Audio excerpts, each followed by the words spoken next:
Moi, je me souviens, quand le bus théâtre a commencé son show, Agnès m'a demandé de faire l'éclairage. Moi, je travaille en électronique. Je suis pas vraiment spécialisé en théâtre. Je suis pas un fabricant d'accessoires. Puis j'ai commencé à regarder ce qu'elle me demandait, faire l'éclairage pour le point lumineux, puis l'ange céleste, puis l'éclairage aussi dans l'autobus. Puis comme dans l'écrit, il y avait le petit train qui passait aussi le fil.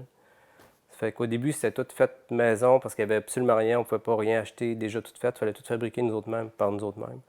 Fait que on a tout, j'ai acheté des LED, des résistances, des packs de batteries, j'ai tout monté, j'ai fait des calculs pour les courants, tout ça, puis on faisait des tests erreurs, on n'avait pas de chambre d'essayage, on n'avait pas vraiment d'atelier, ça fait j'allais dans la toilette, je fermais les portes, je fermais toutes les lumières pour voir qu'est-ce que ça donnait dans le noir.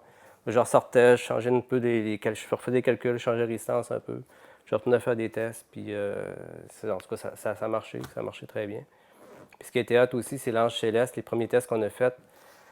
On voyait la marionnette était super belle, mais on savait pas ce que ça allait donner avec l'éclairage. Puis là, on était dans l'après-midi à Tadoussac à la maison, puis on était sur une table, on commençait à mettre les LED là-dessus. Les premiers tests qu'on a faits, il y avait des pâtes aimantées, puis on mettait ça sur le frigidaire de la cuisine. Puis là, on descendait les pâtes. Je me rappelle que Pierre et Agnès avaient trouvé ça vraiment hot.